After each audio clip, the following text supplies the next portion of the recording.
Trade ചെയ്തുകൊണ്ട് ലക്ഷങ്ങൾ പോയിട്ടുണ്ടോ നിങ്ങൾക്ക്? അതല്ല നിങ്ങളുടെ കയ്യിലുള്ള ക്യാഷ് ഒരാളുടെ കയ്യിൽ മാനേജ് ചെയ്യാൻ കൊടുത്തിട്ട് അയാൾ ട്രേഡ് ചെയ്ത് തരാം എന്ന് പറഞ്ഞ് അവസാനം കൊടുത്ത ക്യാഷും ഇല്ല പ്രോഫിറ്റും ഇല്ല എന്നുള്ള രീതിയിലായിട്ടുണ്ടോ? അതല്ല നിങ്ങൾ ട്രേഡ് ചെയ്യാൻ നിങ്ങളുടെ കയ്യിലുള്ള ക്യാഷ് വെച്ച് നിങ്ങൾ സ്വന്തമായിട്ട് ട്രേഡ് ചെയ്ത് കംപ്ലീറ്റ് അക്കൗണ്ട് വാഷ് ഔട്ട് ആയി പോയിട്ട് അവസാനം കയ്യിൽ ഒന്നും ഇല്ലാതെ നിന്നിട്ടുണ്ടോ? എന്നാൽ എനിക്ക് നിങ്ങളോട് പറയാനുള്ളത്, നിങ്ങൾ ട്രേഡിങ്ങിനെ കുറിച്ച് പഠിക്കണം. നിങ്ങൾ ട്രേഡിങ്ങിലോട്ട് ഇറങ്ങുകയാണെങ്കിൽ അതിനെ പൂർണ്ണമായും പഠിച്ചതിന് ശേഷം മാത്രം ഇറങ്ങുക.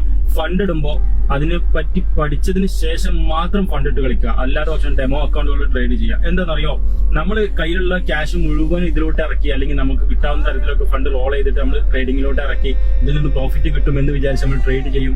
ഹ്യൂജ് ലോസ് വന്ന് കംപ്ലീറ്റ് അക്കൗണ്ട് വാഷ് ഔട്ട് ആയി പോകും. അതോടുകൂടി നമ്മൾ മെന്റലി ഡൗൺ ആവും. ഇങ്ങനത്തെ ഒരുപാട് മെസ്സേജുകൾ നമുക്ക് വരുന്നുണ്ട്. ഇങ്ങനെ സംഭവിച്ചു, അങ്ങനെ സംഭവിച്ചു, പലരും ഫണ്ട് മാനേജ് ചെയ്യാന്ന് പറഞ്ഞ ആൾക്കാർ ഫണ്ട് കൊണ്ടുപോയി തിരിച്ചു കിട്ടിയില്ല എന്നൊക്കെ രീതിയിലും അക്കൗണ്ട് വാഷ് ഔട്ട് ആയി പോയ ഒരുപാട് ലോസ് വന്നിട്ടേക്ക് ഒരുപാട് മെസ്സേജ് ഉണ്ട്. എങ്ങനെ റിക്കവർ ആക്കി എടുക്കാൻ കഴിയുമോ എന്നൊക്കെ ചോദിച്ചിട്ട് ഒരുപാട് മെസ്സേജുകൾ വരുന്നുണ്ട്.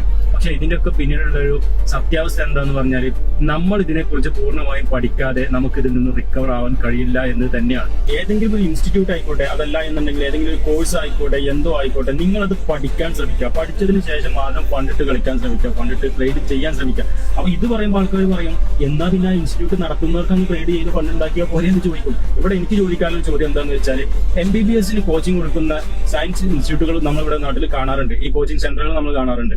അവരത് നടത്തുന്നില്ലേ? എന്നിട്ട് അവിടെ നിന്ന് പഠിച്ചിറങ്ങുന്ന കുട്ടികൾ ഡോക്ടേഴ്സ് ആവുന്നില്ലേ, എഞ്ചിനീയർമാരാവുന്നില്ലേ? അതുപോലെ തന്നെ IAS IPS കോച്ചിങ് കൊടുക്കുന്ന ഒരുപാട് സെന്ററുകൾ നമ്മൾ കാണുന്നില്ലേ? എന്നാ പിന്നെ അവർക്ക് അത് എടുത്താൽ പോലെ, എന്തിനാ കോച്ചിങ് കൊടുക്കേണ്ട ആവശ്യം? നിങ്ങൾ പ്രാക്ടിക്കലായിട്ട് ഒന്ന് ചിന്തിച്ച് നോക്കുക. ഇത് ടീച്ചിങ്ങും ട്രേഡിങ്ങും അതായത് ഇത് ഒരു സൈക്കോളജിക്കൽ ആയിട്ടുള്ള ഒരു സംഭവം ഇതിനുള്ളിലുണ്ട്. അത് ഇതിലോട്ട് ഇറങ്ങിയാൽ മാത്രമേ നിങ്ങൾക്ക് അത് മനസ്സിലാക്കാൻ കഴിയുള്ളൂ. ഞാൻ എങ്ങനെ അത് പറഞ്ഞു തരണം എന്ന് പോലും എനിക്കറിയില്ല. കാരണം ഇത് പഠിച്ചെടുത്താലും നമ്മൾ ഒരു സ്ട്രാറ്റജി പഠിച്ചെടുക്കുക എന്നുള്ള സിമ്പിൾ ആയിട്ടുള്ള വിഷയമാണ്. പക്ഷെ അത് മാർക്കറ്റിൽ ഇംപ്ലിമെന്റ് ചെയ്ത് നമ്മുടെ ഇമോഷനിൽ അതിനെ കണക്ട് ആക്കി കൊണ്ടുവരുന്ന ഒരു രീതിയുണ്ട് ട്രേഡിങ്ങിൽ. അതൊരു വല്ലാത്തൊരു അവസ്ഥയാണ്. അത് ആ ഒരു സ്റ്റേജിലൂടെ കടന്നു പോയവർക്ക് അത് മനസ്സിലാകുള്ളൂ. അപ്പോൾ അത്രയും സംഭവങ്ങൾ ചെയ്തിട്ട് വേണം ഒരു ട്രേഡർ ആയിട്ട് വരാൻ. അപ്പൊ നിങ്ങൾ എന്താ ചെയ്യേണ്ടതെന്ന് വെച്ചാൽ, ട്രേഡ് ചെയ്യാൻ താല്പര്യമുണ്ട്, നിങ്ങൾക്ക് അതിലൂടെ ഇറങ്ങാൻ താല്പര്യമുണ്ട് എന്നുണ്ടെങ്കിൽ ആദ്യം തന്നെ കംപ്ലീറ്റ് പൈസ അല്ലെങ്കിൽ കംപ്ലീറ്റ് ക്യാപിറ്റൽ അതിലിട്ട് ട്രേഡ് ചെയ്ത് വാഷ് ഔട്ട് ആയിട്ട് ഒന്നും ഇല്ലാത്തൊരു അവസ്ഥയിൽ എത്തരുത്. ഫസ്റ്റ് നിങ്ങൾ ചെയ്യുക, ഒന്ന് പഠിക്കാൻ ശ്രമിക്കുക. ഏത് ഇൻസ്റ്റിറ്റ്യൂട്ട് ആയിക്കോട്ടെ, ഏത് വേണമെങ്കിലും ആയിക്കോട്ടെ, ഏത് കോഴ്സും ആയിക്കോട്ടെ, പക്ഷെ നിങ്ങൾ ആദ്യം പഠിച്ച് ഒരു സ്ട്രാറ്റജി ഉണ്ടാക്കിയെടുക്കുക. അതിനുശേഷം മാത്രം ട്രേഡ് ചെയ്യാം. മറ്റുള്ളവർ അത് പറയും, ഇൻസ്റ്റിറ്റ്യൂട്ട് പോകേണ്ട, അത് ചെയ്യേണ്ട, ഇത് ചെയ്യേണ്ട, അല്ലെങ്കിൽ കോഴ്സ് എടുക്കണം, നീ സ്വന്തമായിട്ട് ചെയ്തെന്ന് പറയുന്നവർക്ക് അങ്ങ് പറയാം. ക്യാഷ് പോയി കഴിഞ്ഞിട്ട് അതിനെക്കുറിച്ച് ചിന്തിച്ചിട്ട് കാര്യം ഉണ്ടാവില്ല. ഒരു ഇൻസ്റ്റിറ്റ്യൂട്ടിൽ പഠിക്കാൻ ഒരു 20,000, 30,000, 50,000, 1 ലക്ഷം, 2 ലക്ഷം ഒക്കെ പല തരത്തിലുള്ള ഫീകളുണ്ട്. ഇത് കൊടുക്കാൻ, നമ്മൾ ട്രേഡ് ചെയ്യാൻ പഠിക്കാൻ ഇത് കൊടുക്കാൻ നമുക്ക് എല്ലാവർക്കും മടിയാ. എന്നിട്ട് എന്ത് ചെയ്യും? കയ്യിലുള്ള ക്യാപിറ്റൽ 5-6 ലക്ഷം ഒരു ഐഡിയ ഇല്ലാതെ അങ്ങ് ചെലവാക്കിയിട്ട് ലാസ്റ്റ് കംപ്ലീറ്റ് വാഷ് ഔട്ട് ആയിട്ട് ഇങ്ങനെ ഇരിക്കും. പിന്നെ അയാളോട് ട്രേഡിങ്ങിനെ പറ്റി ചോദിക്കുമ്പോൾ അയാൾ പറയും, ട്രേഡിങ്ങിന് പോകണ്ട, ട്രേഡിങ്ങിന് പോയാൽ കംപ്ലീറ്റ് പൈസ പോകും, കയ്യിലുള്ളതൊക്കെ പോകും, വെറുതെ അതിൽ കൊണ്ട് പൈസ കളയണ്ടെന്ന് പറയും.